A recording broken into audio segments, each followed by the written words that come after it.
Morning, Muskegon. Morning, Jim. Oscar.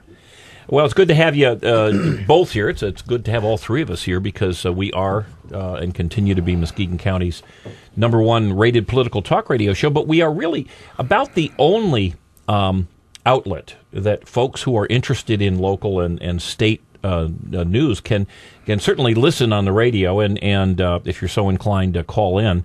Let me give you that number. That number is 231-830-3109 if you want to give us a call and complain about something or say how brilliant we are or maybe even add to the conversation. But I have mentioned this in the past. The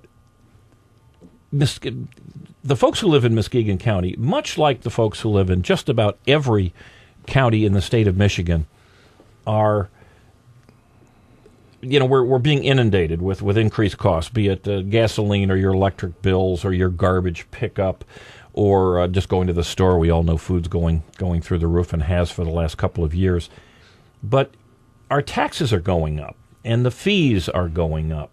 And just the simple cost of living here in Muskegon County, and I'm just talking about citizens, I'm not talking about those of us who are trying to run businesses and create the jobs and ultimately create the taxes that pay for all of the services that we have here in Muskegon County. But few people realize, and I keep hammering at this, but I spread the word, folks. Most of you who live here in Muskegon County pay more in state and local taxes than you do in federal taxes. So even though we spend oodles of time talking about Obamacare and Boehner's crying every week on television, and the national debt and deficit and all of that. What really does affect you, at least in the short term, is things that happen at the state level and in particular at the local levels. And if you are interested in reducing the cost that you're going to be having to pay for services, or if you're interested in keeping those services, we just saw, of course, the city of Muskegon had to drop their senior transit. In an interesting vote, given that the voters overwhelmingly voted to keep it, but overwhelmingly voted apparently they didn't read both proposals, not to pay for it. Yeah. But that's why we have this show. Please pass the word. We need listeners. We want listeners, and this is important to you. And I would say in the long run, not just in the short run with the taxes and the fees that all of us pay, but the single biggest and most important effect that your local government here and the state government has is on the job creation. And we all know, or at least we ought to know, that the state of Michigan was the only state in the last decade to lose population. We are very, very slowly, I just saw a new report, but we are very slowly starting to increase in population. But we've had some troubles. Muskegon County has troubles, and one of the neat things that Mark, you're bringing to us this morning is at the 9 o'clock hour, we're going to have the Ottawa County Administrator, Alan Vanderberg. It's going to be a nice show, I think. Well, you've been in touch with him, and when you were running for office, and I think sadly for Muskegon County, you did not win. You're in a very solidly Democrat district, and hopefully you're planning your next run. But you had been in touch with Ottawa County's people, and I would just suggest that. Like any business person, and certainly I do this running our little radio show, I listen to other talk radio shows as often as I can, not just because I enjoy listening to talk radio, but to see how they operate, and so that we can maybe make a better show each time that we put one on. But whoops, and there we go. Well, we're still working on that. I'm just playing around over there. Okay. I haven't going to play with the board for a long time. Oh, hands off the board, Oscar. Well, we'll let people know that this is a live show, and but businesses do the same thing. You can sit in a little cubbyhole and try to reinvent the wheel all day, or you can look around and... Yeah, there was a famous saying, it's all been done before. So, okay. And, as an engineer, we always benchmark competition, for products. And so when I started looking at running for county commissioner, I thought, well, let's see what other counties are doing and doing well. And it just so happens that the county just south of us is almost #1 in a lot of areas. So I really started to deep dive their numbers and found out that they have been very successful at keeping their debt down, actually keeping the taxes. I think they're one of the lowest county taxes in Michigan. And that's good news and bad news for us here in Muskegon County, because it's, in theory, you would think, well, having a successful, well-run county with, businesses and other things would be good for Muskegon County. But they're also our number one competitor. Right. And so when businesses are thinking about either expanding businesses that are locally here in Muskegon, talking about expanding, or new businesses coming into West Michigan, they're going to look at both counties. And anyway, I don't want to overdo that. We're going to we've got that caller coming in at the 9 o'clock hour, so we will focus on that. But a couple of other things I'd like to touch base on this morning. Interesting things happened in Muskegon County. Of course, we just had, this is at the county commission level, and we just had the new 9 county commissioners were sworn in, 3 of them new. It is, as you and I both have experienced, it is an overwhelmingly Democrat county board. We just have 2 Republicans on the board. That would be Marv Engel and Bob Skolnick. But, of course, anybody who's followed how those gentlemen have voted, they have voted with the Democrats 100% of the time on all of the union contracts, which account for about 70 to 80% of county spending and borrowing. The debt that's been incurred is really the problem there. But they've also voted with the Democrats on just about every other bill. So what we have is what appears to be a almost 100% Democrat controlled board, but there were some interesting things that happened in this past week, or in this first meeting that they had on Thursday, where they were all sworn in. A short meeting. The chairman, of course, remains as Ken Mahoney. They did elect as vice chairwoman Rilistine Wilkins. The past vice chair was John Snyder, and he lost his election. But I found it kind of interesting, if you want to look at who are the power people on the board. There are, let's see, 1, 2, 3, 4, 5, 6 committees if you include Public Works. Of those 6 committees, with a vice chair or chair, only 3 of the 9 members on the board have 2 positions. In other words, they chair one committee and then they're vice chair in another. I would call them the power people on the board. And that's Charles Nash, who's newly elected, but he had served a term or 2 in the past. Back in 08 or something, I believe. A few years back. Rilistine Wilkins, interestingly, and I would say surprisingly, Rilistine, who is now the vice chair of the county, but she is also chairman of the Transportation Committee, and she's also vice chairman of the Human Resources Committee. So she has 3 very, very powerful positions in the county. And then Ben Cross, the gentleman who defeated you in your race, he also has a chairmanship and a vice chairmanship. So those 3... Which committee is he chairing now? He's chairing the same that he had before, which is... the planning?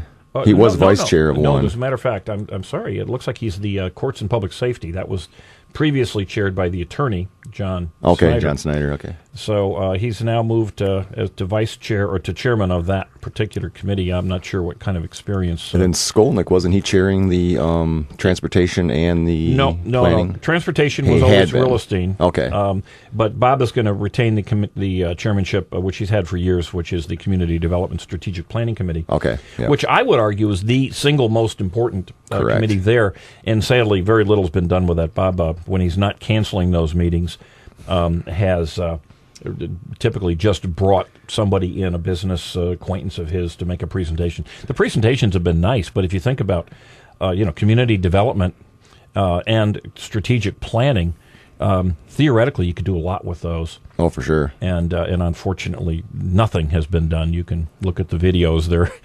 They are always the shortest meeting, unless, of course, there's somebody giving a little talk about it. So I see why I was gone. You and Bob don't play nice still, I take it. Well, it's not a question of playing nice. It's a question of, and this is why I think it's important that what we're trying to do, it would be nice if maybe Bob was listening, or maybe someone would call Bob Skolnick, chairman of this committee, and say, hey, you've had 2 years on this, or actually maybe longer than that.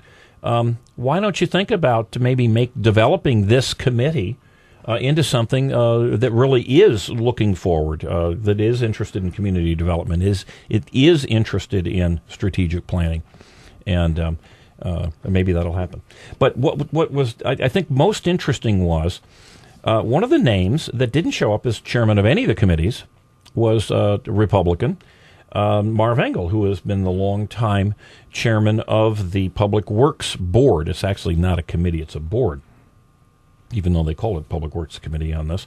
And what happened, and this is kind of interesting, there was a little back and forth.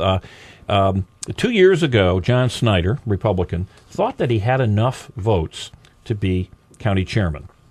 And at the last minute, this was a secret vote, but I've been reliably told at the last minute, one of the Republicans on the board switched his vote in order to secure a chairmanship of a committee. Well, the person who at least had been mentioned, who the Republican had switched his vote and did get the committee position, was Marv Engel, and he has been the Public Works Board chairman. Well, in I don't know, maybe justice is served. The county commissioner Ken Mahoney announced a kind of a rejiggering, if you will, of the Public Works Board. He added now the new Public Works Board will include all of the county commissioners with the exception of Mahoney, and Drain Commissioner Dave Fisher, and then two other people to be nominated, apparently during this week, by Ken Mahoney. And at that point, they will then vote for their new chairman.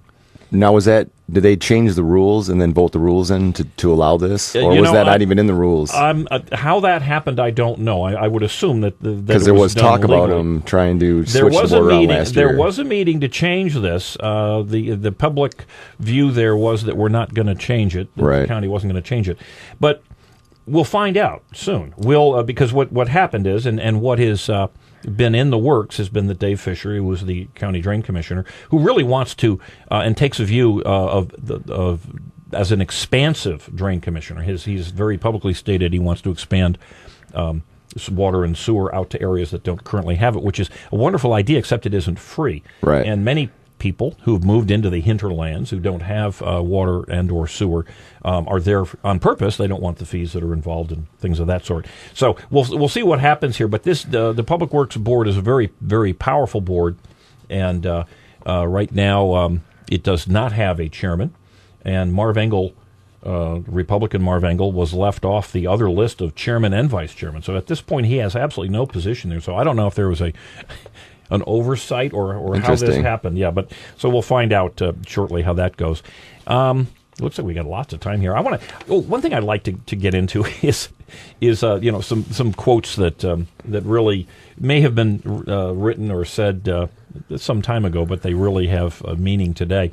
And one of the most brilliant Nobel Prize winning economists, certainly that the United States has put out, is Milton Friedman. And I've got three quotes here that really I think we ought to be thinking about. Quote, "If you put the federal government in charge of the Sahara Desert, in 5 years there'd be a shortage of sand." and it saddens me, all the people who believe that just give the federal government more money, more power, and they will somehow make things better. They have yet to show that. There's no evidence to show that the federal government does anything of the sort. Okay, another quote. "We have a system that increasingly taxes work and subsidizes non-work. And not surprisingly, we have a ever-growing group of folks who, number one, do not contribute to the federal tax coffers, but in fact get a net return, right? And which is certainly a cultural issue, but it also is an issue that if you have an ever-growing group of people who are not contributing but are purely taking, at some point you're going to hit a wall, like Greece or like Muskegon Heights schools or like City of Detroit or some of the other cities here in Michigan. So, and this system, which this comment that Milton Friedman said about our current system was said about 20 years ago, and sadly it seems to be worse today. But his final one, and this is something that must not be taught in schools any longer. I don't know, Mark, you're younger than I am. I don't know if you got this when you were in high school. But this is a quote from Milton Friedman. "So that the record of history is absolutely crystal clear, there is no alternative way, so far discovered, of improving the lot of ordinary people that can hold a candle to the productive activities that are unleashed by a free enterprise system." And free enterprise, capitalism, generally, freedom to do things is really critical.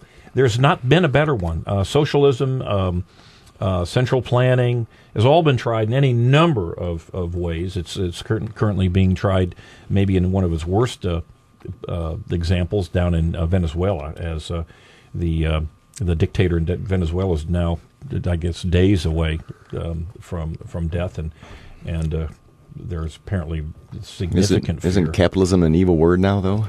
I think that's what they're teaching now. It is, yeah, and to me that's unfortunately that's very frightening, because it is an evil word, at least viewed by some, and unfortunately viewed by far too many in the education establishment.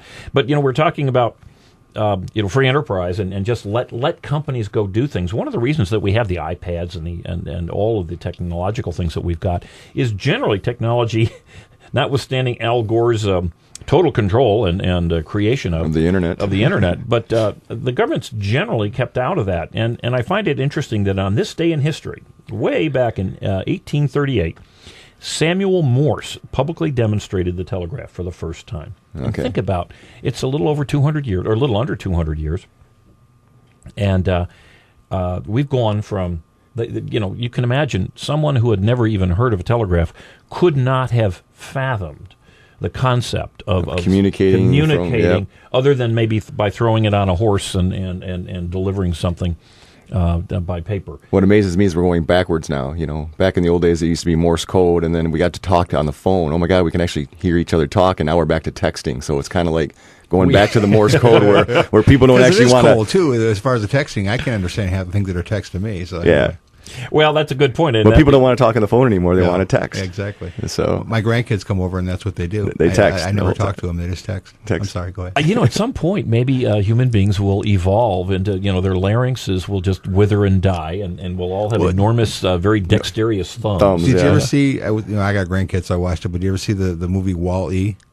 No. Okay, that basically says that the Earth is going to be destroyed as far as everything else, and people are going to be up in the spaceship watching television screens and not walking or talking or anything, just driving around with these little television screens in front of them. So there you go. We're getting there.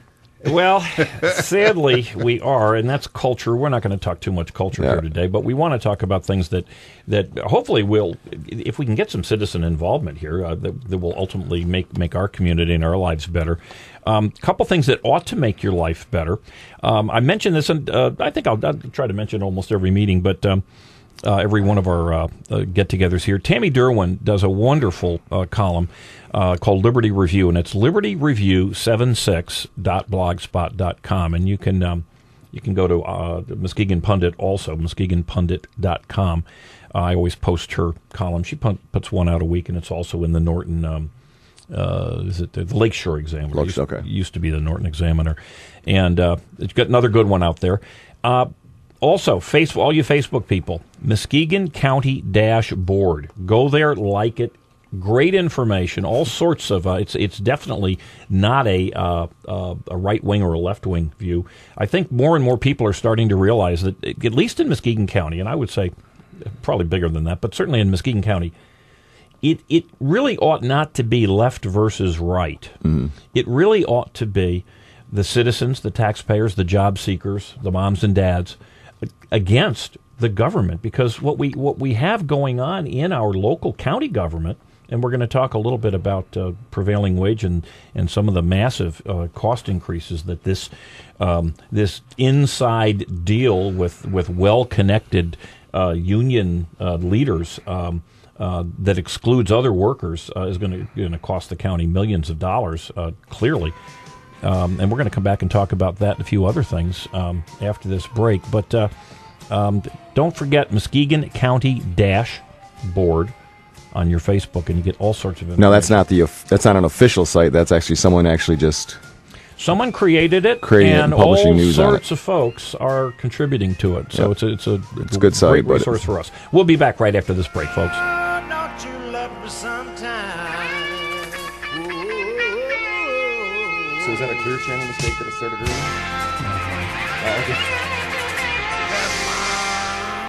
Sort of. I mean, what it was. Now look at the point finger. Just kind of curious. Well, no, you know what? If it's I wanted to be in the military since I was a kid. I served well, a total wanted of to be 16 harmless. years. What it was 19 years old, that's the first time I ever saw somebody die. Coming back, I was trying to get it raging. to come to life. I started having pretty horrible nightmares. I started drinking a lot. I guess I never recognized it in myself. It all starts with going to the VA. There's a whole community of veterans that just want to help you out. It's for the guys who couldn't come back, so you owe it to them to live well, because they're not here with their families. Visit maketheconnection.net. What's a lever action? What's a pump? What's an automatic? What's a bolt action? Hi folks, I'm Tom Gresham and I invite you to join me as we answer these and other questions on Gun Talk. Gun Talk is the only show out there about gun rights, collecting, personal defense, sport, and recreational shooting. And of course, we never forget about safety on Gun Talk. It's Gun Talk, Sunday afternoons at 3 on News Talk 1090 WKBZ. Here's the official News Talk 1090 WKBZ forecast. Patchy freezing drizzle possible early today. Otherwise, variably cloudy skies with snow showers. About an inch of wet snow. Want to be available. Temperatures nearly Oh, is this the phone that he would call in on? Well, is that a different phone? No. He'll call in. Showers possible this evening, becoming clearer later, low of 28. And then he's got church at 9:30, but shifting I'm to the hoping southwest if at he's 10 to interested, 20. And then sunny with gusty winds tomorrow. Steady temperatures mid-30s. We'll get him back, Southwest winds 20 to 30. News Talk 1090. The talk of Muskegon.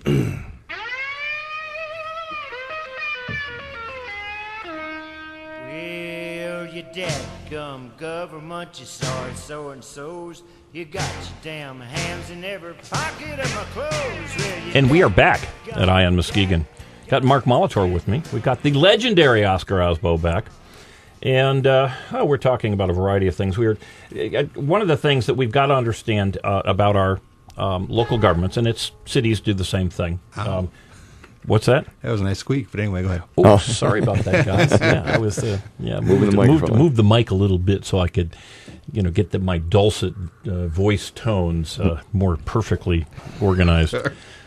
And actually, Oscar's supposed to do that for me. Yeah, right. Sorry to adjust your mic for you. The audio version of photoshopping. There you go. But again, there's lots of power there, and they do it in the dark. And in particular, our county board specializes in doing things in the dark. They refuse to answer questions to citizens. Even as we mentioned last week, Susie Hughes, who was recently elected and just sworn in as county commissioner a couple weeks ago, asked a few questions. And was responded to with utter silence. It's our policy. So she asked questions of the board themselves. She asked very specific questions of the board, and they said, "Well, next question." Again, they've made a policy that that requires them, which is kind of odd when you make the rules yourselves, not to respond. But that's their policy. And there was an interesting event that happened last week. Newly elected County Commissioner Ben Cross brought up the fact that, hey, we have these 3:30 meetings. Let's have them at 4 o'clock, which might make it a little more convenient for those of us who work. Convenient and accessible for those of us who work. And that was promptly shot down. Bob Skolnick was the Bob Skolnick had made a comment right at the get-go was, well, I had not heard anything about this at all before, which certainly if you do want to get something approved, it makes sense to communicate with everybody beforehand.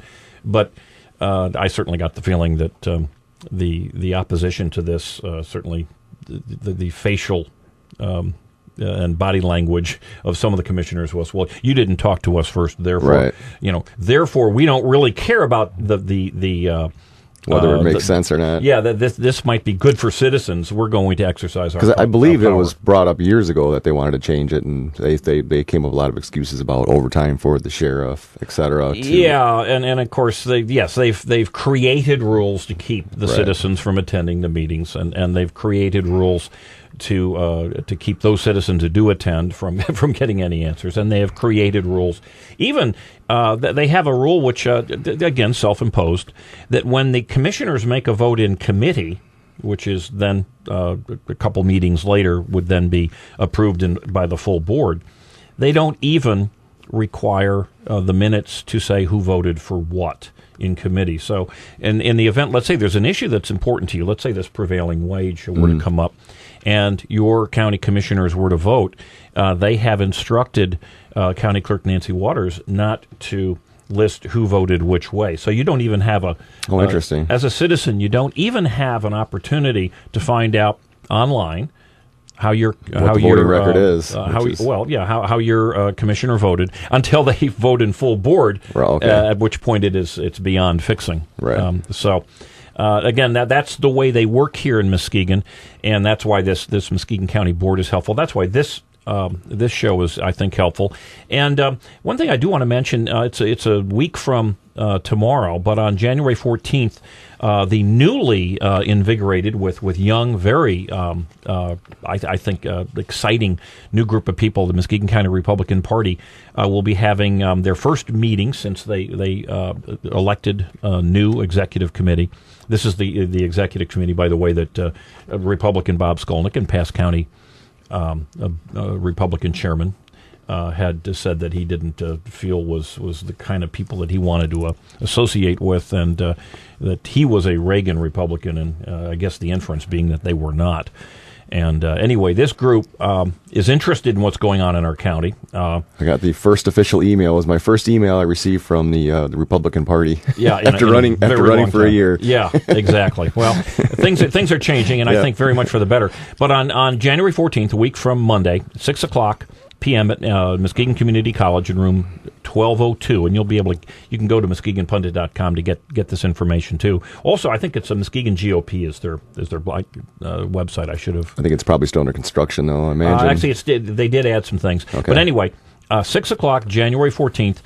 They're going to have a great speaker, and everyone is invited. You do not need to be an insider, because this concept of prevailing wage is pernicious and could cost Muskegon County millions of dollars. And what that says is essentially that if the county decides to build a new jail, and prevailing wage is a rule that the county commissioners vote on, they could stop it today. Not at the federal level, but at this is with county level money, which is what this would be. That they must use not only union labor, but they must use a particular prevailing wage that structure is set, which is significantly higher than the wages that are currently the norm here in Muskegon County.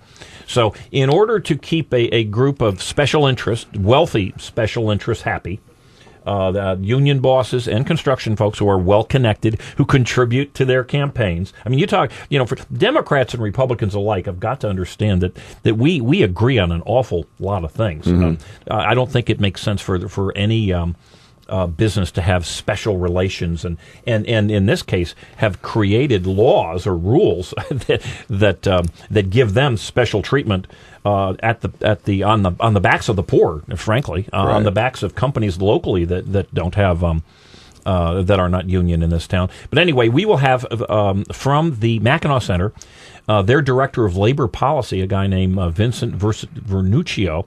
But he is the top guy at the Mackinac Center. He'll be talking about the pervasiveness, I believe, of prevailing wage, and everyone is invited. Is that like a 30-minute presentation to be doing? I would imagine it'll be that. Most folks start to nod off. He'll probably make a presentation, and then he will, in fact, take questions. So this new party with these new young people, and I'm proud to be part of it. But I'm one of the old geezers kind of standing a little to the side.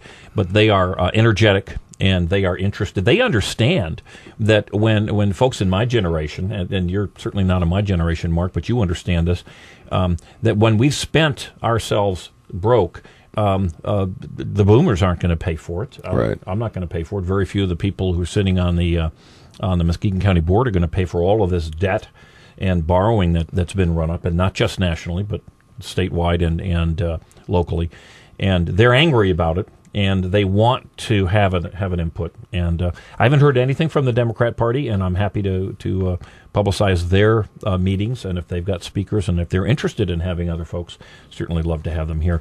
Hey, we've got just a couple of minutes. How much time we got, Oscar? 2 minutes. Just a couple of minutes. What I'd like to do, one of the things that an issue that's interesting to me, and we just had snow starting here, and it looks like maybe we're going to get a little cooler weather down the road. But the global warming is the cost, or is the reason why we're doing so many things, because it's been proven that global warming is doing all these things. We've got to cut back on CO2 and all this. Well, most of that has been disproven. But let me read some headlines here. And I'll start off. 2012 was the warmest year on record for Muskegon. I saw that. Okay, so there we know global warming's true. Well, there's a few other things. Alaska headed for an ice age. A science report states steady temperature decline. It's declined 2.4 degrees since 2000. Let's see, the national average. This is in China.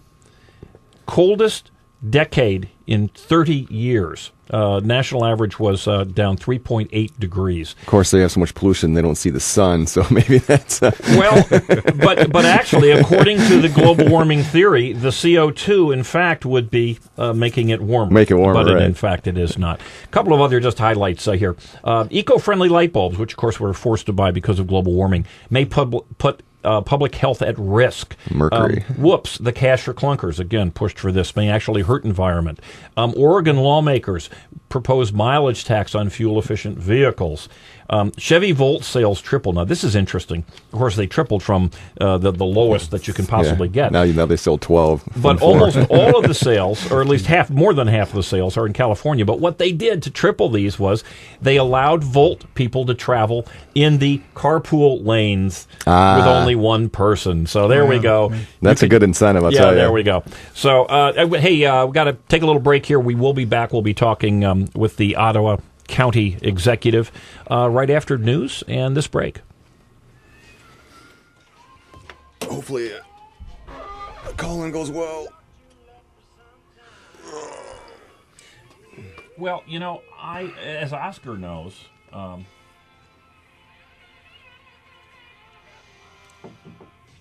Oscar, are we good now till after? We're not coming back before the news, are we? No. Okay. No, we're back on sync. Okay, so we're just going to wait for him to call, and I'll start whatever. Hopefully he'll call shortly. And then I'd like to keep it to 9:30 on. Keep it. That's fine. Can we go through? We can take a break from 9 to 9:30, but then if he's still talking, we'll keep him to 9:30. Sure. Yeah, a little bit. Or 9:40. Yeah, whatever. Okay. You can do the thumb up, thumb down if you want to cut him off. Which is hard for me with thumbs up. Okay, cool. And you're going to give me a 3, 2, 1 count to the music at the end. Okay. How do you want to start it with him? Just have him. I thought we just let him give a little background about himself, because I think he's not new to Ottawa County, but he's only been there for maybe 5 or 6 years, and I think he was a commissioner. That's fine. Why don't you know what? Why don't I introduce us, and then you kind of start asking him questions. That's fine. Yeah, because you've had a relationship with him. Very minor, but yeah. Yeah. Do they have the same type of county government that we have? Yes, I mean they have 11-person board. And they have a county administrator, just like county administrator, and then they've got an assistant administrator. He's been.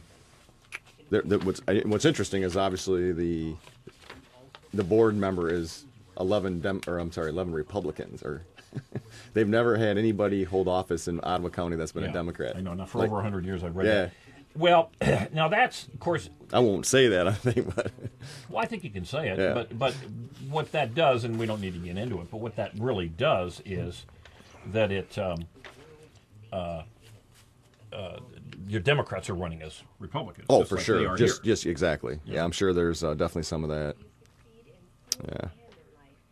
What's funny is I had a guy in my office that's a pretty Democrat. He's pretty far left, and... We were just talking about fiscal responsibility and stuff, and he was like, finally the lights were going off. He goes, man, you're talking about my Democratic friends, and they're talking about how they're not saving for retirement. And then at the end of the conversation, he says, finally I'm like going, how can you not be saving for retirement? You got all these new cars, Harleys, and then my friend, he finally goes, well, when it comes right down to it, if I don't die before 70, I know the government will take care of me. And he goes, God, that's why they're all voting Democrat. He goes, they expect people to be, someone's going to take care of me. The government will take care of me. And I was like going off. Tell that story if we get a moment. That's a good story because you're dealing with younger people than I am. Right. But what was so funny was he goes, that's why everyone's, he goes, really, that's really comes right down to it. He goes, that's why a lot of the people are really voting the Democratic. Well, that's what the Democrat Party's telling them. And the Republican Party has done a horrible job of educating them that ain't going to happen. Right. Because we screwed the pooch under George Bush. Yeah.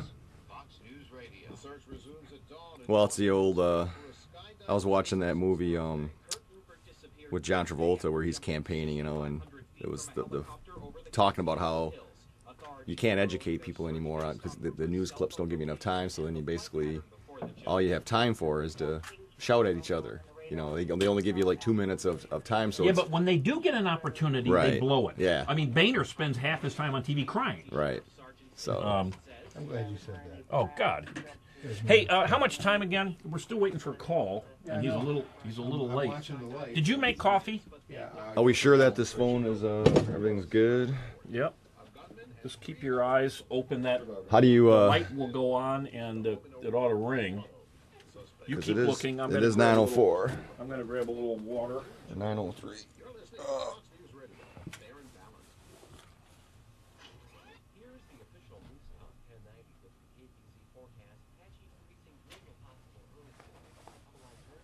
I don't even think I've got his number, even if.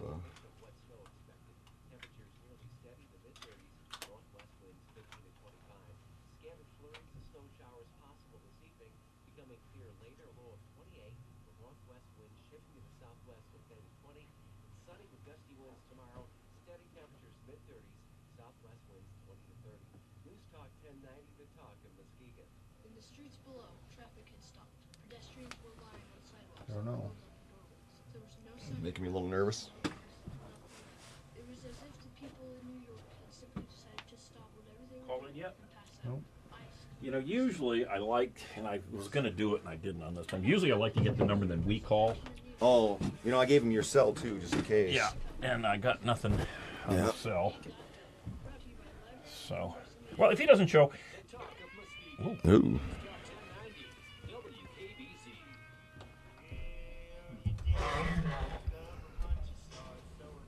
Uh-oh. That's all right. All right. Dadgum government.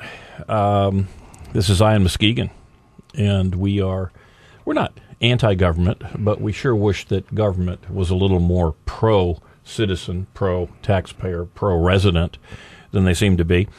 And we are still waiting to get our guest in here, Ottawa County Administrator. So we'll carry on until he gives us a call back. A couple things I'd like to mention. Before the break, I was talking about my interest in the enviro-loonies and things that are virtually everything is touched by this. I think enviro-looniness. I'm not suggesting that there is no global warming. There may or may not be, but the costs and the wasted money in these windmills and these cars and all sorts of things that are coming out there is going to affect everything, and has affected everything in this country. Certainly food prices are up in good measure because of the ethanol scam. And again, that was a connection between wealthy businesses or business owners and their senators and congressmen to whom they had sent millions and millions and hundreds of millions of dollars over the years to get the government to say that we have to put ethanol in our cars, and therefore diverting corn primarily to the production of ethanol, which of course meant that corn prices went up and everything else went up and blah blah blah. So these things they're going to affect us here. And just be aware of it because it's going to cost you down the road. And you had an interesting, Mark, interesting comment about you were talking with somebody that you knew about your same age, perhaps. Yep, a coworker my same age. Go ahead. He's helped Democratic candidates. He's done the door knocking for him and stuff. So he's a pretty firm Democrat. But he was saying that his buddy who was the same age, had the fancy cars and the Harleys. This is 40s. 45-ish, you know. Yeah, okay. But and then they got talking about retirement, and the person hadn't started saving for retirement at all. I mean, zill, you know. And he's saying, well, how can you do this? You know, I mean, shouldn't you be putting some money into a 401? And when it came down to it, he said, no, I figure if I'm not dead by 70, then the government will take care of me. You know, that's just how it is. And he says, then it kind of dawned on me, that's why a lot of people are voting for the Democratic Party, just because they think that that's going to help them in retirement, or that if things go bad, okay, I've got that to fall back on. You know, which is... Now, is this a view that, do you think he was unique in this, or do you think that other folks his age have the same view? I think that I think everyone kind of realizes that no matter what, they're going to be taken care of. So, you know, and whether they realize it or cognizantly or not, but I think there is a view out there that the government is going to take care of you if things go bad. I have seen many folks say on TV, and certainly younger people that I've had conversations with, is that very few people in the younger generation, and perhaps it's younger than 45, but believe that Social Security is going to be around for them when the time comes. So that kind of flies in the face of what you just I think everybody says that, but I think they're all counting on it still. Yeah. You know, I think I think you're right. You know, they all joke around about that. It's not going to be there, but...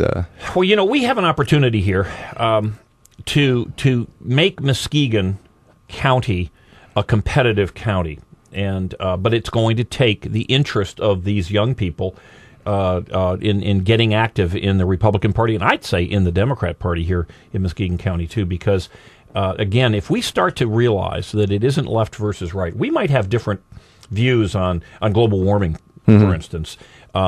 But we certainly we ought not to have different views on county basically using taxpayer money and the taxpayer credit card as their own personal just fund for whatever the heck they want to do. We did see that just this last year, the county commissioners voted to buy themselves all iPads. And this, in the grand scheme, wasn't a tremendously expensive item. It's about... I don't know, $10,000 or so for the county commissioners to buy iPads, and another couple thousand a year for the subscriptions. $4,000 or $5,000 a year for the. They give also free internet connection for all of the county commissioners too, but it's the little things to me that fly in your face. Mayor Giuliani of New York. When he was first elected, New York was a pit. It had fallen into a huge crime, all sorts of problems in New York City. And one of the first things that he did was he went out and he had people getting rid of graffiti, and they were arresting people for the smallest things, which in New York they were small things, but you know, purse snatchings and drunks. We stopped going to New York because the people who were drunk or passed out from drugs or mentally ill were literally sleeping and passed out in the roads in New York City, and he changed the whole mindset of New York City, not by going after the really big things, but by going after the small things. And I think that when we look at Muskegon County here, and hopefully we will be able to get in touch with the Ottawa County Administrator, but when we compare it with our number one competitor, which of course is Ottawa County in terms of getting jobs, Kent County also, but Ottawa County really is it. It's the little things that matter. It's leadership that matters. We see Venezuela with I think a lunatic leader. They've taken one of the most prosperous countries in all of South America with its oil monies and absolutely wasted it. The people are more poverty-stricken today than they've ever been. And companies, of course, long since stopped moving out, since most of them are already gone. And we have in our county here in Muskegon County, we've got little things like the purchase of the iPads, which the idea was, it's going to save us money, but it's absolutely bogus. Right. No, you don't have to print out the meeting minutes and everything. Yeah, but you still see everyone using them. So exactly, I still like paper. but there are other little things. The county intelligently, I think, not so many years ago, said, look, if you lose a primary election. Which means that the folks have essentially fired you, and you're not going to be able to. You're not going to be a county commissioner for next year. You can't go to one of these hoity-toity, $1,000 weekends that they have between the primary and the general election, and that was all well and good when it worked for the Republicans. But when a couple of Democrats lost their primary, the Democrat-controlled board here in Muskegon County made a quick vote to change the rules. Right. Not a huge thing, maybe a couple grand. But it's those little things that sends matter. a message. Well, it sends a message, and let me give you. There's a couple of other things that are out there that kind of got me. In the rules that Muskegon County has imposed upon themselves, commissioners have imposed upon us actually. But get this, folks. I don't know if you do much travel. I travel quite a bit, and I always check to see if we can get a flight out of Muskegon because it's clearly more convenient. But it's almost always much, much more expensive. And that's one of the reasons that the flights are flying with less than half full planes, because the prices are ridiculous. Muskegon County has imposed upon itself some years back a requirement that any county employee who has to do any kind of government travel has to fly out of Muskegon County International Airport. I think unless the delays, wasn't there a window that if it's more than 8 hours inconvenience time? There's some, but again, this isn't their money. You can be darn sure that John Snyder or Ken Mahoney or Bob Skolnick or any of the others, if they're going to take a flight, they're going to look around, they're going to shop like every normal person would do. But that's with their own money. Right. That's not with other people's money. Unfortunately, we only have one airline flying out of Muskegon now. I think it's United is the only one. Yes. Delta Long. And there are a lot of reasons there, but I'll tell you one of the biggest reasons why Muskegon is underserviced, and that is the federal government, which just extended this, again, with your money. They passed a bill, and I forget what it's called, but it says that small communities, it's critically important that we borrow money from China and put the bill on the credit card of young and unborn people, that we take that money and we give that to airlines to provide airline service to what they call underserved cities. And the Muskegon County, I believe, gets about $600,000 a year, which we then give to United Airlines, and that's why to keep it going. Theoretically United comes. But that has a total backfire effect. If we didn't have the $600,000, we might very well have two airlines. No other airline can compete with United when they get a check for $600,000. And United, clearly, and I've been told this by too many people in the airline business, clearly they're in it only for the $600,000. Right. And that's every year, by the way. And so we have a flight that the first flight of the day is at noon. It's totally worthless for any business travel. And in our case, we'll be traveling shortly, and it's worthless for our travel, too, because you can't begin your travel at noon flying to it's when you think about a business, you got Grand Rapids 45 minutes. I live on the lake, so it takes me 50 minutes, which is probably one of the furthest spots from Muskegon to get to the Grand Rapids Airport, which is a beautiful airport, very convenient. And you think about, okay, we're going to try to compete with them. Well, we're on the edge of a lake, so we can only have half the market that anybody else is going to have anyways. And then when you got one of the third biggest airport in Michigan, 45 minutes away, I mean, arguably our airport should really be just for, not for commercial flights, I wouldn't think. Well, and I think, again, this is something that if people understand that it isn't left versus right, it is the little people against the well-connected people. And as a classic example, Muskegon County has a whole bunch of county-owned hangars for privately owned aircraft. Now, I think that's lovely, and it'd be nice if it was free, but it isn't, but it's almost free.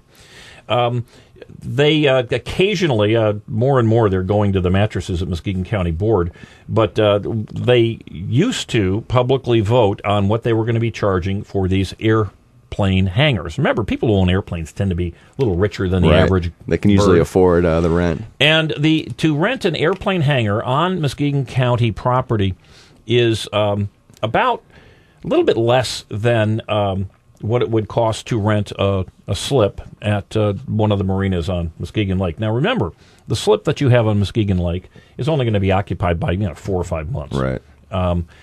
Certainly, the marinas, the publicly owned marinas, pay a property tax. They pay a income tax because these are corporations. And we are giving a break to aircraft owners. They're paying 12 months a year. They get snow plowing and all the other stuff they do. That's all they pay. About anywhere between I think $170 and $190 a month. That's pretty low, folks. If you look at the planes that fly in and out of Muskegon County Airport, and I'm not anti-airport, but I'm certainly, it would make sense that people understood that we are subsidizing the airport to the tune of anywhere between $600 and $1 million a year. Okay, that's the subsidy. A company came in a few years back and said, look, we'll buy the airport from you. You won't have to have that subsidy anymore, and we'll make a profit and pay taxes on that profit.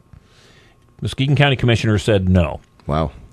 And if you look at the planes that are flying in and out, we have 2 flights from United a day. One in and out and one in and out, so 2 flights a day. Beyond that, it's private airplane owners who tend to be a little wealthy. It's Executive Air and some of the private jet and other airline or airplane companies. People who fly on those tend not to be your average Muskegonite. Right.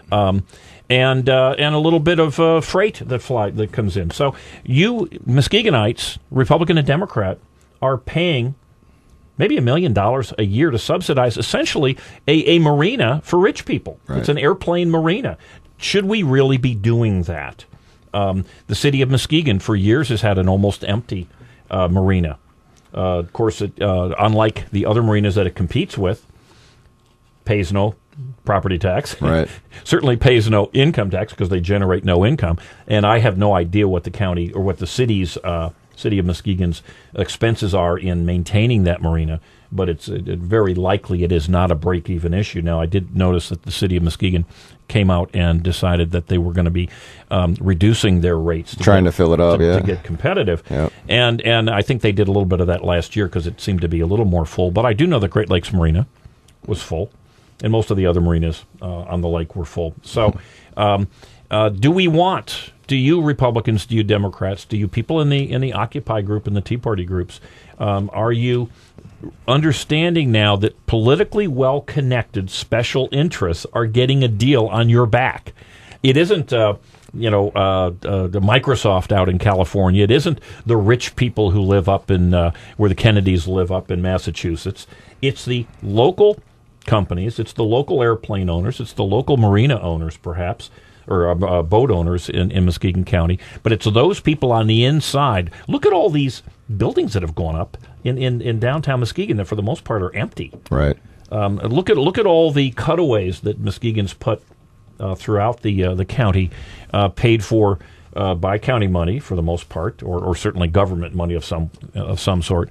That is, local companies, well-connected companies, put these in.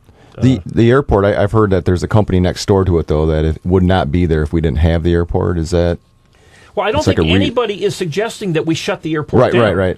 What we need to do, if someone has come up, because airports have been going private for decades, because it turns out, not surprisingly, that municipal management, government management of airport is about as attractive as government management of anything else.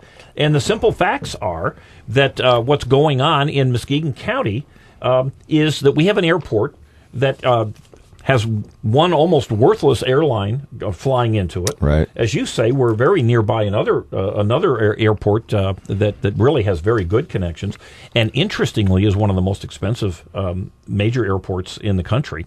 And yet Muskegon County can't even compete with that. Right. And go ahead. I just want. Why did the commissioners say why they turned it down as far as private?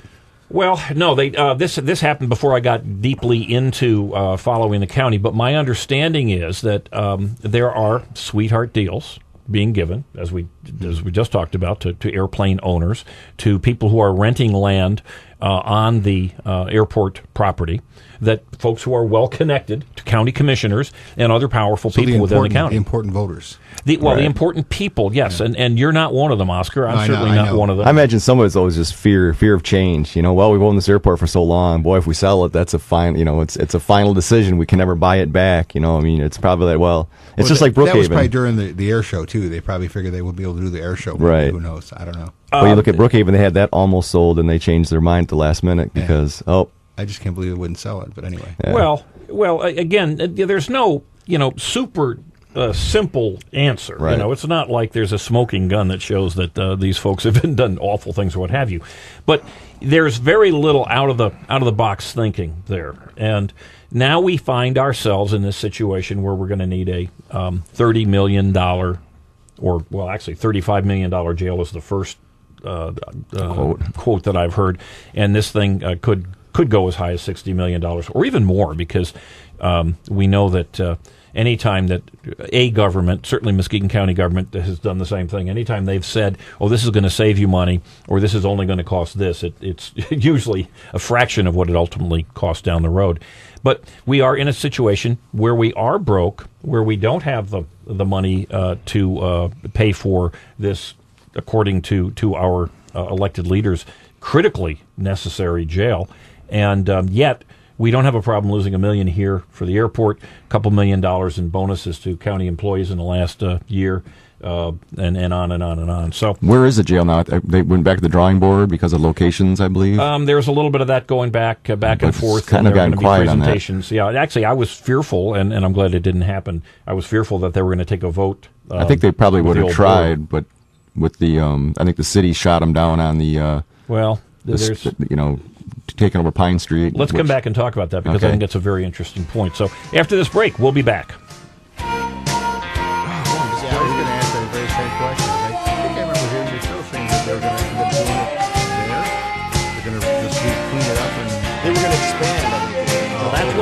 That's what the consultant said. The consultant said, but as I mentioned on the show, the board members, when they heard what he said, they just about shit a brick. Yeah. Wait a minute! No, that wasn't what we wanted. That's not what we paid you for. And that's exactly what I said. It just needs maintenance. The money took. How much time? How much time? I think we got a minute and a half. Well, no, we got more than that because we got a news break. All right, I'm going to take a quick leak. You know, he might have gotten confused because we were talking 9:30. Introducing a faster way to push to talk. AT&T Enhanced Push to Talk. AT&T delivers more of what your business needs. Instant communication, up to 1,000 contacts, plus a broad array of devices and platforms. Visit att.com/enhancedPTT3 to get your business started with a free Samsung Rugby 3. You push to talk, we pushed it further. AT&T, rethink possible. Limited time offer. Free phone on new activations only. Requires 2-year commitment to eligible voice and data plans plus activation of AT&T Enhanced Push to Talk service. Geico says, let's make life simpler. You need to buy something, but you don't want to make a mistake. So what do? Scour the web? Collect sales circulars? Ask your brother-in-law? How about this? When it comes to car insurance, Geico has a 97% customer satisfaction rating.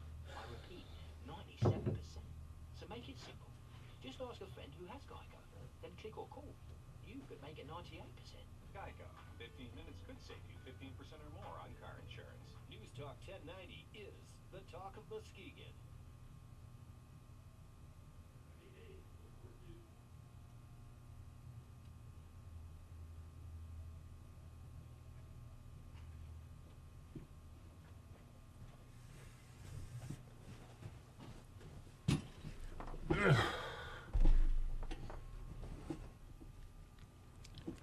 Very disappointing that he didn't call in. Yeah, something happened. Unless, we started talking 9:30, then we went to 9. I wonder if perhaps I made it pretty clear though, 9 o'clock, because you did. I double checked it. Yeah, because But it gets confusing, and if he doesn't have it in front of him, I should ask for his phone number. Yeah, I was going to do that because it happens. That's all right. We're getting by. The key, as I was before we got interrupted, you're here. Did we miss the 15 break? Or don't they do a one from 9? Oscar has the only hard break we have is at 9. Oh, okay. And then he has the ability to maneuver it around. Yeah. All right. Well, maybe we can get one another week or another whenever. Yeah. We'll come back and do it again. It's interesting. I sent Susie a bunch of stuff because as I was going through doing some prep work for it, I was like finding all kinds of the good stuff. So I forwarded it on to Susie and, hey, we'll throw this in front of the board once. Their whole strategic plan. I said, just throw this in front of the board and see what they say. We'll see. Get them to read it. Susie seems to think that your mindset and my mindset is anathema to getting reelected, and we'll see how she is. She has Is she the only one that got elected? Did Fred get elected or no? No, he did not. No, she's the only one who got elected. Of course, she's elected as a Democrat. Now, everyone else, on election, the day after election, everybody I knew, because Susie had won her primary, everybody I knew who ran lost.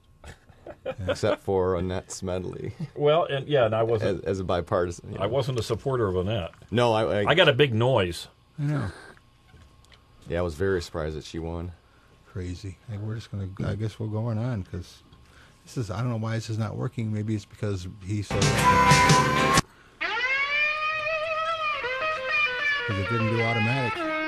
That's all right. Well, you dadgum government, you sorry so-and-sos. You got your damn hands in every pocket of my clothes. Well, you Oh, they got their hands, baby. And it's not just those guys in Washington, D.C., and it's not just those guys and gals in Lansing.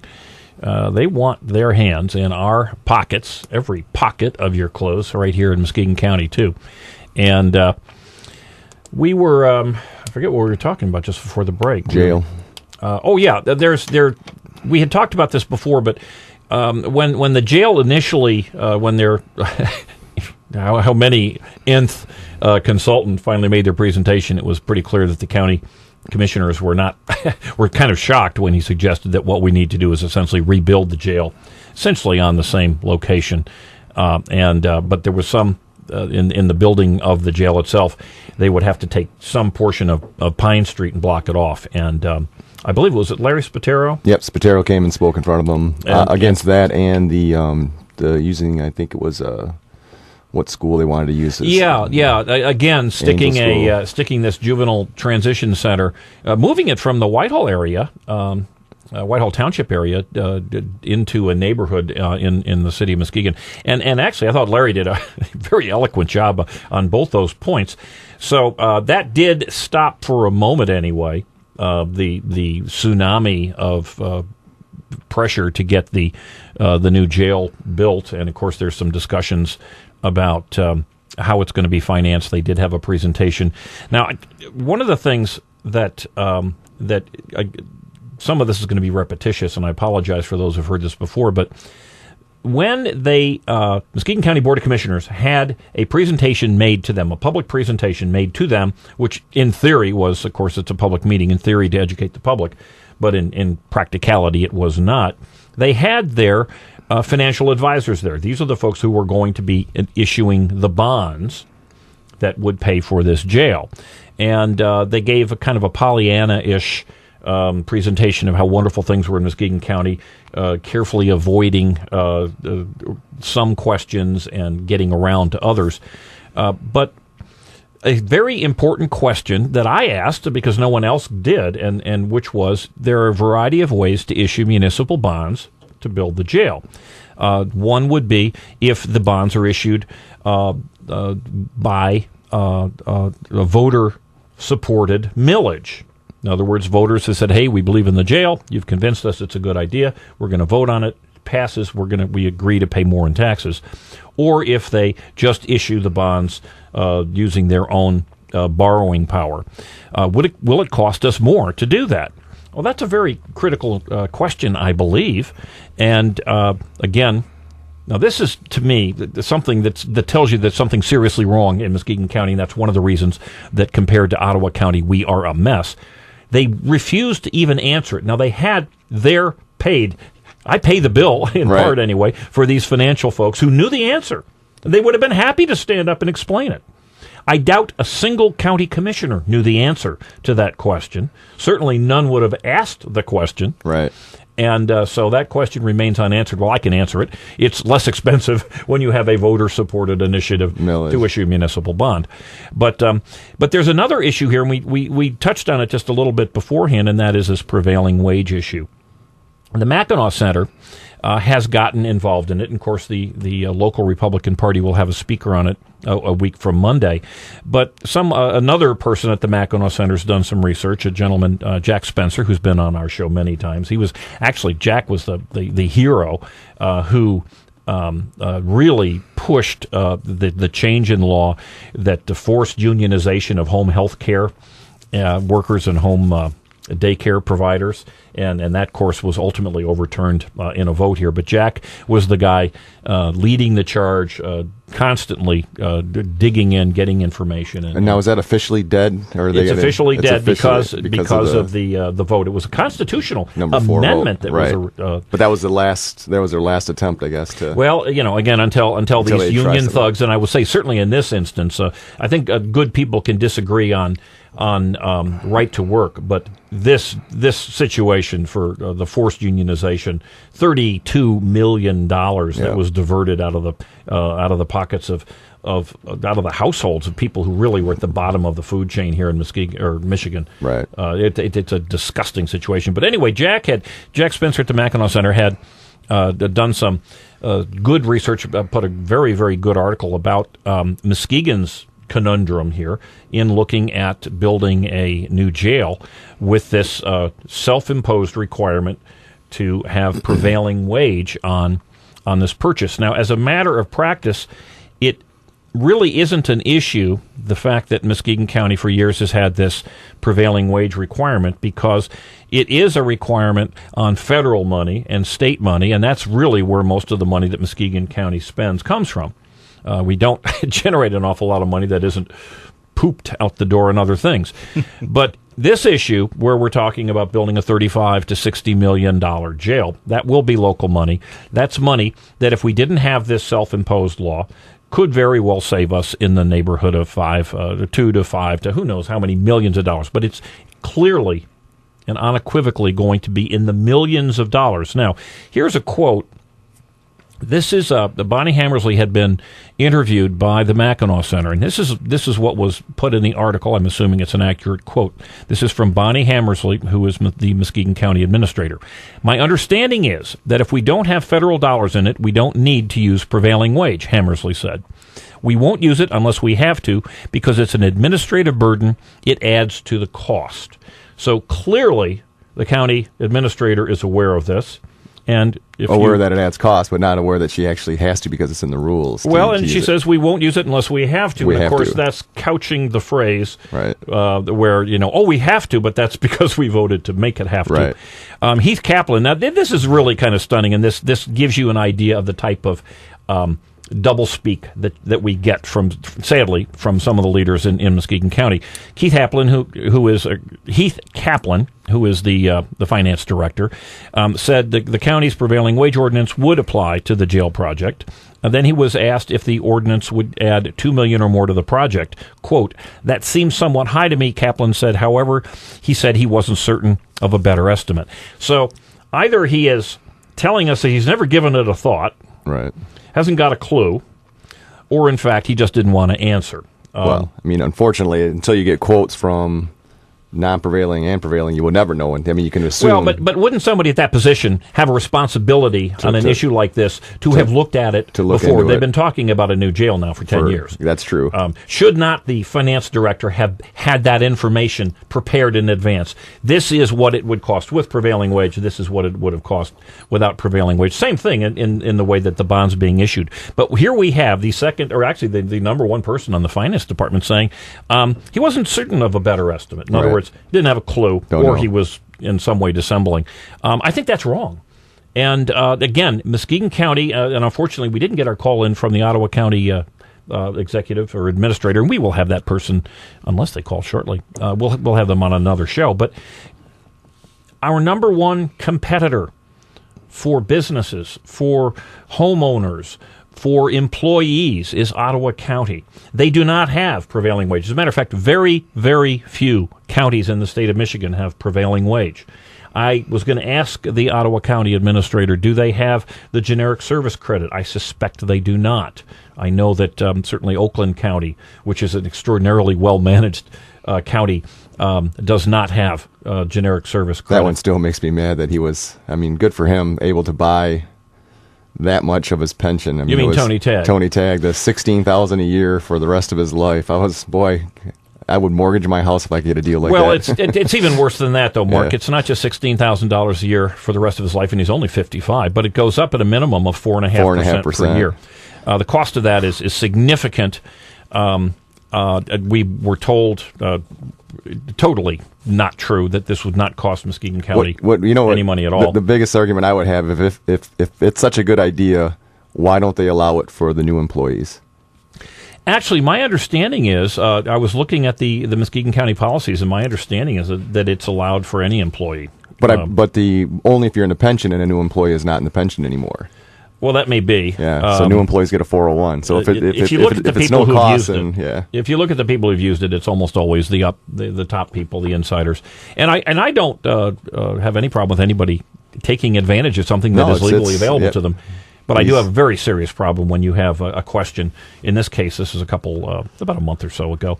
A county commissioner specifically asked one of the supervisors, will this purchase, and in this case, Tony Tagg's purchase of this additional pension cost the county anything? And she said no. That's clearly untrue. Your county administrator, Bonnie Hammersley, was sitting right there. She knew it was untrue. Heath Kaplan, who I've just mentioned, sitting right there, said nothing. Clearly knew it was untrue. Yep. It's pretty sickening. That kind of event is not an unusual event. It happens all the time. And let me make mention of another event that to me is really quite concerning. I made an error last week, and if we make errors, we try to clear them up. Andy Fink and I were having a discussion about this prevailing wage issue, and I had said, as it turns out incorrectly, that the county commissioners vote at the beginning of every 2-year term they just vote to approve all this various groups of rules and regulations. Well, they do have a couple of groups. Actually, there are about 3 or 4 votes that they take, and they did take this past Thursday. One was county board rules, and there were some other spending rules. They were all very, like 1 or 2 sentence items that had multiple pages of explanation, and how in depth the other county commissioners read these very long rules that they had, I would say, somewhat cavalierly approved. I don't know, but they did at least take the time to vote for these rules, and they do it at the beginning of every term. Well, Muskegon County has another massive group of things called Muskegon County policies, and they do not, for whatever reason, they do not revote on these. So in other words, if a policy was put into place in 1980 or 1990, it's still in place, and it gives, I suppose, if the Muskegon Chronicle and M Live will give the county commissioners a pass, it gives the county commissioners the opportunity to say, oh, I never voted for that. Well, I'm going to disagree, and I was incorrect when I did say that they voted on this every year or every term. They do not vote on things like the generic service credit, or in this case, the most onerous of them all, which is the prevailing wage item. So county commissioners can honestly say, well, we didn't vote on it because this issue, I believe, was done back in the however, they can 10 years propose or so. to change it at any point. But in fact, yes, they chose not to re-vote on it. Right. They could say we're going to vote on all the Muskegon County policies, just like they do on the board policies, but they've chosen not to do it. I agree with you that a choice not to vote is in fact a vote to continue the same policies going forward. So thank you, Professor Fink, for correcting us on that, and I'm going to thank myself for trying to correct Professor Fink and the fact that they didn't vote is accurate to a point, but the fact that they didn't vote really tells us that they don't want to have their own names on policies that they have agreed to operate under. And the point here isn't so much that they've agreed to operate under; they've agreed to make us pay for. Correct. And by the way, this transportation policy, I'm not sure which one of these is under, but again, forcing commissioners or county employees to fly out of Muskegon, no matter what the cost is. Who cares? It's somebody else paying. Well, I guess the good news is they don't fly very often. Well, the good news is they don't fly very often, right. And. We should make them take the Matt's buses to the meetings then too. Well, that's an interesting point. Let's come back. I want to talk about it because they have another little deal that they pay. They pay for themselves to go to work. Now, how many do you get paid to go to work? Oh, they actually get mileage. They give you mileage to go to work. Let's talk about that when we get back. Geez. The gift that keeps giving.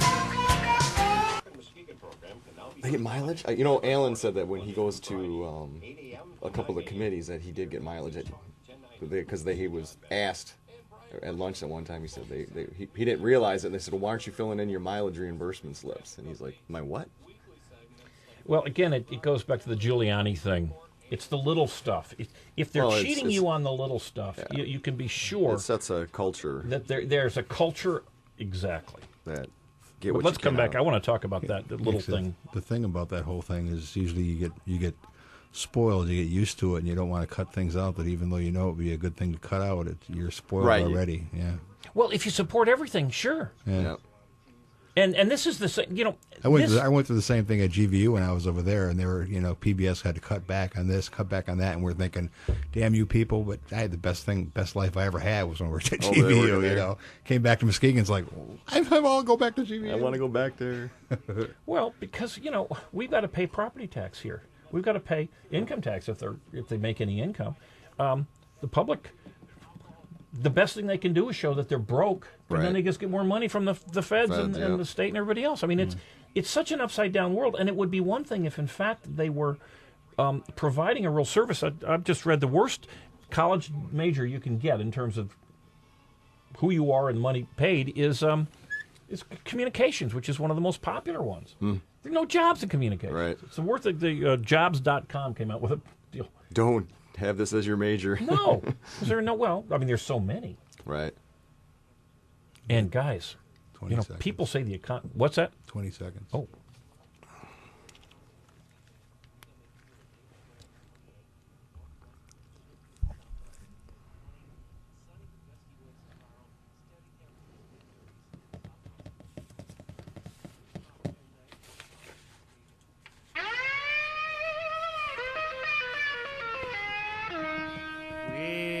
You dadgum government, you sorry so-and-sos. You got your damn hams in every pocket of my clothes. Well, you And we are back. I am Muskegon. And just before the break, we were talking about some of the spending that goes on at the county commission level, and this is just a mirror to almost every other government operation out there. They get perks and they get things that the rest of us don't, but we of course have to pay for them. But our Muskegon County commissioners voted some time ago to pay themselves the mileage from their homes to their county commission meetings. I don't know, folks. Do you, if you work at HalMed or you work at Mercy Hospital, do you get paid the mileage from your home to work? Unfortunately, no. Oscar, is that part of the package that you and I agreed upon that I pay you? I wish it was, yeah. Big money. I did have that when I worked at WGVU. They paid me mileage, but that was for sales. That wasn't for. That's a little different. That's different, yeah. Yeah, and it is different. Certainly, if a county commissioner has to go to a meeting at a township or there's other things, that's different. But just to go to work, it's hard to say. My understanding, by the way, we still don't have a clarification on this. We were told the county commissioners didn't get a raise. We do not know what they're being paid. There was some concern that they simply were going to take the 11 commissioners' total pay, which was between $16,000 and $18,000 a year, not including all the other benefits, which ultimately adds up to about $45,000 a year, 40 to 45. But they were going to take the total pay for the 11 and then just divide it by 9, and then go out and say, "Hey, we didn't get a raise." We don't have a clarification on that. We're still working on that. But it's the little things. Back to the Giuliani. If the mindset is that you can take think about it. Someone came up with the fact that here's a way we can make out. So no matter where you live, you got to come to these meetings because you worked hard, you ran for office, you're getting paid pretty well for what's now going to be 5 meetings a month, and we're gonna come up with another way to give you some extra money. That's 5 if you're on all the boards. No, everyone is on all the boards now. It's 6 meetings a month. Ken Mahoney is not on the Public Works Board. Okay. So it is 6. It used to be 6 or 7. Now it's 6 meetings a month. And as Ben Cross suggested, when he had suggested that the meetings start at 4 o'clock rather than 3:30, that he had done some homework, and none of the meetings had ever gone beyond an hour.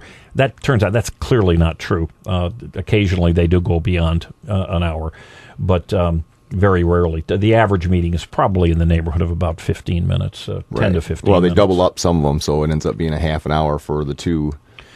No, total meeting, total visit. Okay. In and out. In and out, yep. Yeah. I would say half hour's probably the average. Yeah, it's very rare. It's very rare that any county meeting will go beyond. Unless there's a presenter or... Unless Bob Skolnick has brought in a presenter. And by the way, the presentations are quite nice. Or the Occupy Their Mother's Basement folks get up and talk. Yeah. and again, those issues have happened. But usually they're anywhere between, I think I've seen them as short as 5 minutes, and the average is probably in the neighborhood of about 15, 20 minutes. But we've not just elected them, and we're not just compensating them, but we are empowering them. These folks have the ability to do things that you and I do not have. And they can fix it. Yes, they can. But they are in the pockets. And again, I don't think anyone's personally, or at least I have certainly no evidence that anyone is personally in the pocket, but they most certainly are in the emotional pocket for whatever reason. Maybe they don't want to have change. Or maybe they like the idea of prevailing wage. They think it's a good idea that county taxpayers have to pay more for things than otherwise. But they are in the pockets of those special interests who financially benefit from their decisions at the cost to the taxpayer, to the resident, to the family who's trying to get some member of their family get a job. Well, if you start changing the culture of being a fiscally responsible community, then sooner or later their wage is going to come down, because we have the highest paid commissioners, I think, in Michigan, or some of the highest paid, which I believe they're the first or second highest. And again, that's just pay. I believe that we didn't get a chance to talk again to the Ottawa County Administrator, but I know that they just made some very serious changes in their benefits. But our county commissioners currently get wages of anywhere between 16 and 18, and who knows, maybe more now. They get, of course, mileage to attend the regular meetings. They get monstrous $15,000 a year health benefits, vision benefits, dental benefits that go on for the life of the commissioner. Some of them get pensions. Others get a very, very generous, the newer ones, they did make a change, get enormously generous 403B. A new commissioner, I think the total compensation minus the health care would be about $24,000 if they opt out of health care, and obviously if they keep the health care, it's a lot more. Then we're 40 and plus. Yeah, so it's very lucrative. Again, and if you're a Republican or Democrat, right or left, folks, it isn't conservatives versus liberals here. It is big government people who just happen to be in our little government who are out there spending and spending and spending. And I thought kind of interesting, Muskegon County has their motto, I guess you'd call it. It says, quote, Muskegon County government serves all its citizens by promoting a high quality of life through the process of representation with the highest standard of conduct and service.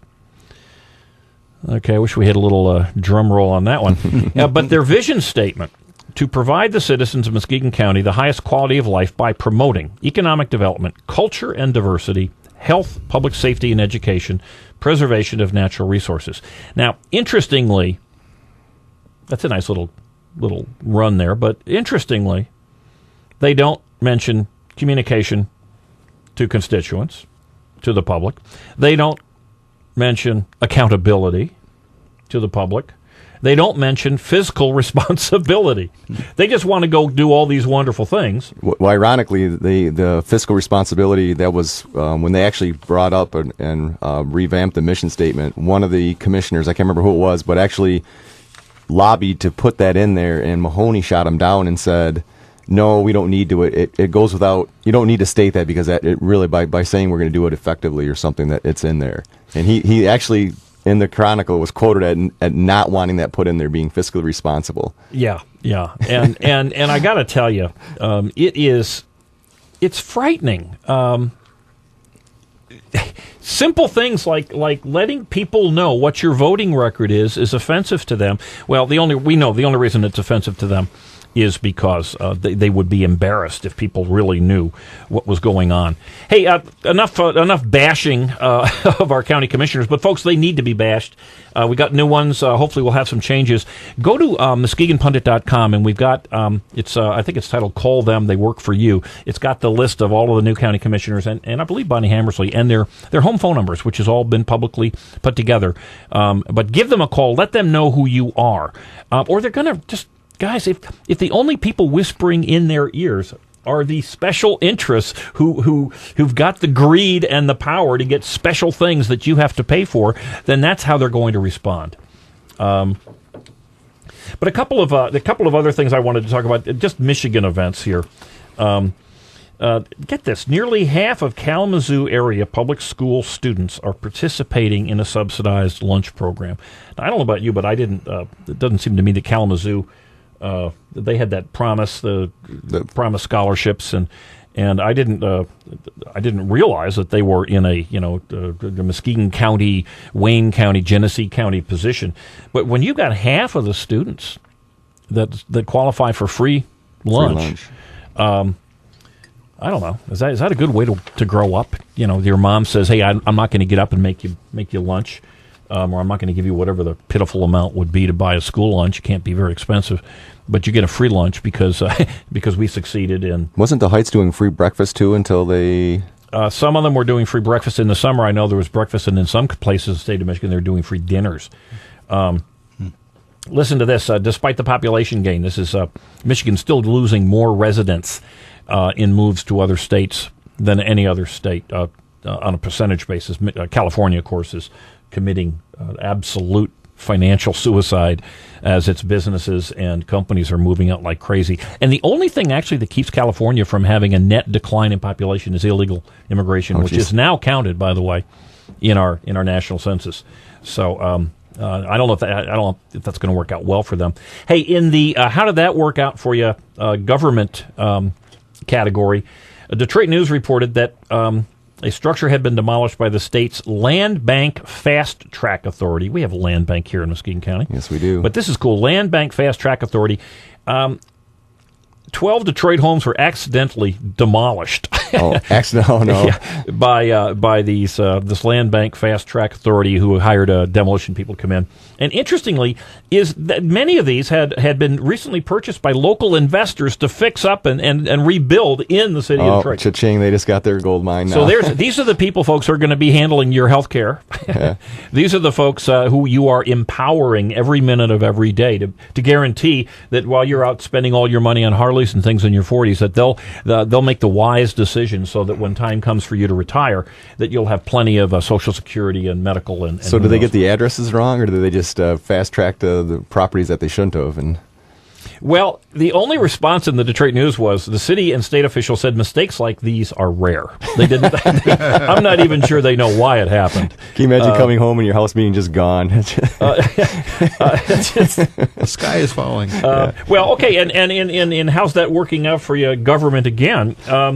The bridge card, and again, the bridge card isn't rocket science. It's basically a free credit card that far too many that people everybody has for. except for me. Yeah, pretty much. Well, they were giving them away to college students for years, but the Michigan, the Einsteins that run the bridge card program. For whatever reason, almost 100,000 families, now the way the article was written, receiving food assistance and a whole bunch of other things. The bridge card system didn't work, so they would go to the grocery store. They had some sense of what was left on their bridge card, and they go up and said, it doesn't work. That went on for a couple of weeks. Actually, I think most of it's fixed up by now, but some may not be. But again, this isn't rocket science. This isn't, Mark, you're an engineer. You understand hard to figure out things. You've been to China, dealing with the Chinese and the kind of business that your company's involved in is complex. Just making sure that a bridge card works is not high-end thinking at any level. Human error. And in fact, this went on for more than a week. I believe even more than 2 weeks for almost 100,000 people in the state of Michigan. Surprised I didn't blame Snyder for that. Well, I think you ought to. I mean, he is the boss. He is the boss. But again, government doesn't have the precision that you have in in the private sector. And the good news is, in the private sector, if you don't do the right things, you shut down unless you've bought clout in the way that General Motors has done and Chrysler did. As a matter of fact, I had a good friend of mine who very kindly sent me a letter. They are General Motors shareholders, and it was a glowing letter from, I imagine, the chairman, but essentially saying how wonderfully the company is doing. And if you read it kind of quickly, it appeared that they had paid off this big monster loan. Well, in fact, General Motors, which is now buying back the stock from the federal government, looks like it's going to happen over the next year, will be left, we, the taxpayer, will be left with about anywhere between $20 and maybe $30 billion that almost entirely went to pay the to refund the pensions which the unions, along with General Motors management, had bankrupted. So this has been a terrible deal for America. I'm sure there's a lot of big bonuses for the head guys too. Everybody, the union, the union bosses and everybody else. One final thing, and then we'll get to the close here. But Michigan's police, Michigan State Police ranks are down 16% from a decade ago. So this is what happens when things get rough. We cut out the police, we cut out the important things, and of course now the gun people don't want us to be able to protect ourselves, even as police forces are being cut all over the place. Hey, add this to your list of Sunday things to do. The Renegade River Show with Mike Hewitt's on at noon every Sunday, just an hour from the close of this show. Hey, don't forget we do post the full audio of this show at EyeOnMuskegon.com. My show prep also, and I think it's a pretty good blog, MuskegonPundit.com. Don't forget Talking Muskegon Monday, Wednesday, Friday from 8 to 9 with John Van Wyck and Brian Worsham and me. Oscar's back. We're on primetime, baby. 9 o'clock or 8 o'clock, 8 to 9:30 on Channel 38, TV Comcast 397. Is that in high definition too? Yeah, relatively speaking, no. Originally, yeah. Okay. And next week we'll be back again. Hey, have a great week in our little piece of heaven. Next week we'll put the eye on you, Muskegon. It was good. Who's on next week? You've been having Sean on a lot.